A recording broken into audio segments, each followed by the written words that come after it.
Hi guys, how are you? Happy Halloween.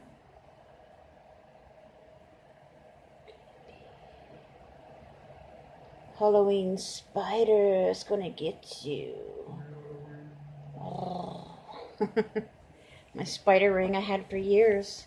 I got this at Hobby Lobby years ago when Sherman and I went there. I love that store. We both do. They got so much cool stuff in there. I ain't been there in years. Let's see. It's stuck in my hair. Okay, this story's a little bit longer, but I do have a story of when God winks at us. And it does have a few verses before it, so I'm going to go ahead and go read those now to get those out of the way, because it usually wants you to stop in mid-story, and I don't like to do that because then it messes the stories up. So let me read these and get them done first. So the Bible verse first is Revelation chapter 3 verse 20, which says, "Here I am. I stand at the door and knock. If you hear my voice and open the door, I will come in." Amen. And the next one is 1 Peter chapter 1 verse 17, which says, "You call out to God for help, and he helps.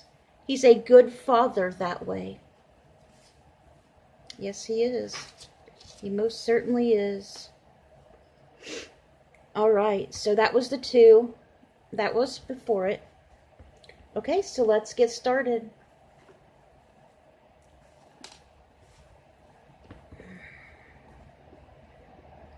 "Hold on, Mac. I'm not going to leave you," shouted Gary, the younger of the two men, struggling to keep their heads above water. "I'm cold. I don't think I can hold on any longer," shivered Mac, his lips blue from the cold December waters. I can feel it now. "Just keep hanging on to that stick," shouted Gary, trying desperately to believe his own words. "It'll be light soon. Somebody will see us." Gary Poonson, his older friend, Mac Ansby, and Mac's black Labrador retriever had left shore at 5 a.m. to cross the 3-mile bay near New Orleans to their favorite duck hunting spot.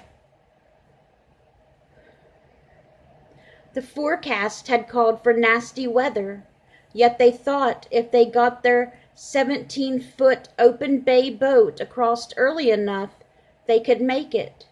But reaching the center of the bay, the waters became increasingly choppy as a northwestern charged suddenly into the channel and bore down upon them, tossing their craft like a toy. When sea water splashed over them, Mac momentarily took his hands from the steering wheel to clean his glasses. In that instant, the rough waters seized the direction of the boat, causing it to be sideways in the waves. "Turn the boat! Turn the boat!" Gary shouted, but it was too late. A huge wave crashed in on them, instantly filling their boat, causing it to sink in 8 feet of water. One of the few items in the craft that Gary could grab was a 10-foot push pole used for pushing a boat through shallow waters. By plunging the stick into the mud and standing on the gunwales of the boat, they could just keep their heads above water. "Grab the pole, Mac, and hold on," Gary repeated to his friend. In a quick assessment, Gary knew Mac was in no shape to swim to shore. Besides, until the sun came up, they might be swimming in circles. He also considered leaving Mac and swimming for help, but even if he made it to shore, it was 5 miles to the nearest phone. And Mac couldn't survive on his own. Could you imagine how cold it is in that water in December? And in that time of the morning? I mean, It's only at the end of October right now, and it was 28 degrees here last night. And we were freezing in bed last night, and that wasn't even in the water. See, makes you think of the people that was on the Titanic, doesn't it? No, he'd wait. Maybe a boat would come up the canal. Alternately, Gary would prop up Mac, then grab the dog by the collar, forgot about him, and help him stay afloat for a few minutes. Finally, Gary made a decision. He told the dog to go. "Where's Booga?" gasped Mac, disoriented after 2 hours in the water, looking for his champion black lab. "I told him to get. I can save you, Mac, but I can't save your dog." In his heart, he knew the dog would never make it. 1.5 miles across the channel, and those nasty waters would be too much for any creature. Gary's constant movement was starving off hypothermia, while Mac's body temperature plunged dangerously low, causing a shutdown of body functions in the frigid waters and biting wind. "I'm cold, Gary. I can't hold on any longer," Mac panted, mentally letting go as well. "Hold on, Mac. Somebody'll come." Gary didn't really believe that. He didn't believe in anything. He'd been a heathen all his adult life. There were times as a kid when he sort of allowed that God existed, but as an adult he was a self-described drinking, cheating heathen, looking for love in all the wrong places. His sister had tried. She tried to talk to him about God, but he'd called her a fruitcake, and worse, told her to get her blankety-blank out of his house. Smash. Sounds like some of my family. A wave drenched him. "Hold on, Mac." Maybe he should have listened to her. His girlfriend Shannon, she was a believer. She didn't press him like his sister had, gave him his space, but he knew she wished he'd come on board with the Lord. "I can't hold on any more," said Mac, weaker now. Smash! Another wave. "Yes, you can. Hold on," encouraged Gary, trying to buy his own baloney. But this was bad, really bad. Inside his head he was saying, "We are going to die out here. Nobody's coming. We are going to die." Gary lifted his eyes toward the sky, unsure of how to say what he was going to say. "God, if you hear me, please, please send us a boat. Send us a boat, God. Please save us." His own words startled him. He couldn't believe what he had just said. Then not 2 minutes later, he couldn't believe what his eyes were seeing. "Mac, I see something." Through the morning mist, Gary could see the shadows of a cross, the mast of a boat coming through the canal. Through the haze, he started to make it out. A big boat, probably 70 feet, 5. "They'll see us, Mac. Hold on to me," he shouted. Pulling the push-pole from the mud, attaching a shirt to one end, waving it frantically in the air. "Over here," he shouted repeatedly. Doubtful thoughts rushed through his mind. Would they set them just a blob in the rough waters? Would they see them? Would somebody on the boat be looking off to the south and at just the right moment and see somebody where they shouldn't be off to, in the distance waving a shirt on a pole? "Make 'em see us, God," shouted Gary, now in for a penny for a pound with the Lord. "Mac, I think they see us. They've stopped. But that big boat can't get over here. It's not deep enough." Then Gary saw that someone had leaped from the boat and was swimming toward them. "They're coming, Mac. Hold on." A man told Mac to lie on his back. and he'd pull him the 100 yards or so to the boat. On his own, Gary began swimming to safety. It hadn't dawned on him yet that within moments of asking for help from the Almighty, the boat actually showed up. But the moment Gary saw the name of the boat, it struck him like a ton of bricks.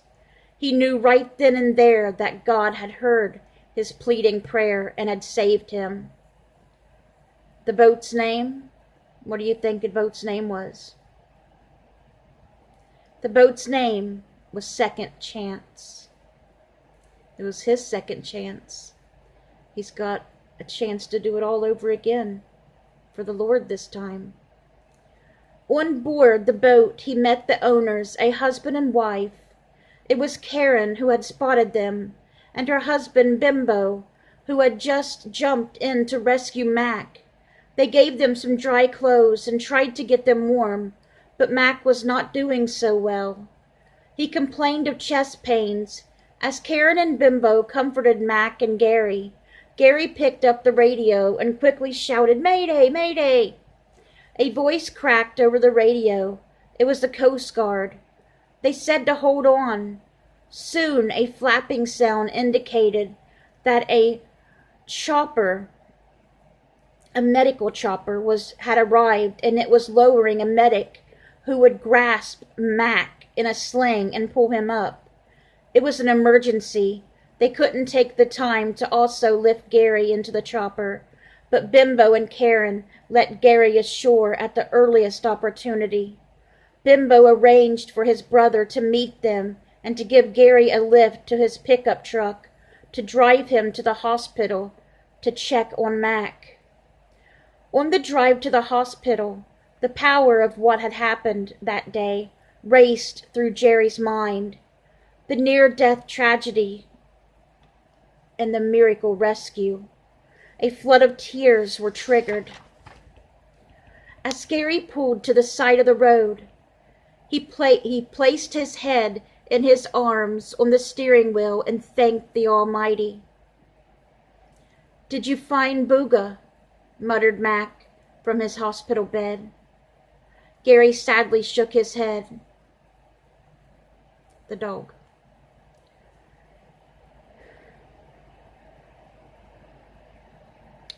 Gary sadly shook his head, knowing that the dog couldn't have made it.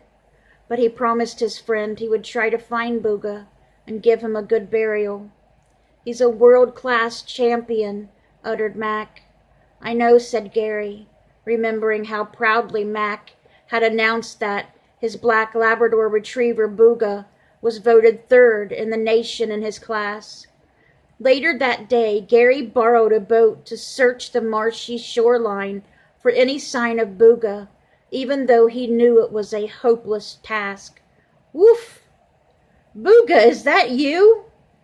Tears again welled up in Gary's eyes. He couldn't believe that God was offering second chances twice in one day. There was Booga, just waiting to be rescued from the desolate marsh. "Hey, where you been?" "That's what Booga was saying to me," smiled Gary later. Gary Ponson experienced a major transformation in his life. It was emblazoned on his heart and mind that a boat named Second Chance had been delivered to him through prayer, just as he was giving up all hope. Gary committed himself to serving his Maker for the rest of his life. He's been a street preacher ever since. Don't try to convince Gary that prayer is not fact. He knows differently. 11 days after he was lifted from those cold waters in the bay, Jerry made things right with Shannon. Wanting to start the new year with a clean slate, he asked her to marry him on December 30th. After all, he'd already given an incredible Godwink a second chance. Gary came to realize that being seen through the haze by someone on that boat in such rough waters was not all of it. The boat was not even supposed to be there. Bimbo and Gary, that the impending storm had altered the tides, causing them to delay their crossing of the bay the night before. By all rights, they should have gone the long way into the Gulf of Mexico, but an even more spectacular wink from God that the boat named Second Chance showed up where it did. Amen. Evidence. Scientific studies to clinically confirm the power of prayer have doubled in the past decade, encouraging news for those of us who have always known the power of prayer. Dr. Mitchell, a cardiologist at Duke University, randomly selected 150 heart patients and placed them into 5 groups for a pilot research project. One group received standard cardiac care. 3 others received treatments from a bedside therapist described as imaginary stress relaxation and touch therapy. A final group received distant offset prayer. Those in the prayer therapy group improved by more than 50%. There may be a benefit to these therapies, said the doctor, cautiously optimistic. He had expanded the study to 1,500 patients, and St. Luke's Hospital in Kansas City cardiac researcher William Harris, Ph.D., also found positive results from a study of distant prayer or 1,000 heart patients with prior cardiac conditions of a serious nature. They were randomly assigned to 2 groups. Without knowing it, half received daily prayer for 2 weeks. Half had no prayer. Those who received prayer fared 11% better in a similar study at San Francisco General Hospital in 1988. Patients who received prayer were able to leave the hospital sooner. Dr. Harold, at Duke's Associate Professor of Medicine and Psychiatry, stated that some 1,200 studies of the effects of prayer and health were conducted at such universities as Duke, Dartmouth, and Yale. These were some of the results published in his book, Handbook of Religion and Health. Hospitalized people who attend church regularly had an average stay 3 times shorter than people who didn't. Heart patients who participated in religion were 14% more likely to live following surgery than those who didn't. The elderly who attend church regularly were 50% less likely to suffer strokes than those who didn't go to church. In Israel, religious people were 40% less likely to die from cardiovascular disease and cancer than those who weren't religious. Dr. Koenig was now quoted in the USA Today as saying, healthy senior citizens who said they rarely or never prayed ran about a 50% greater risk of dying from their cardiac condition.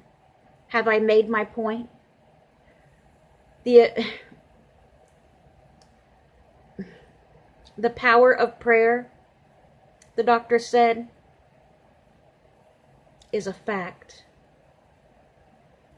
That's pretty good when you're hearing it from science here. Hearing doctors say that, isn't it? Because they're usually saying the opposite. And you're hearing many different ones say that to you there. So I hope you guys enjoyed tonight's story. And I will go see if I got more time on here to do another one. And I hope you guys have a great rest of your night. Good night, guys.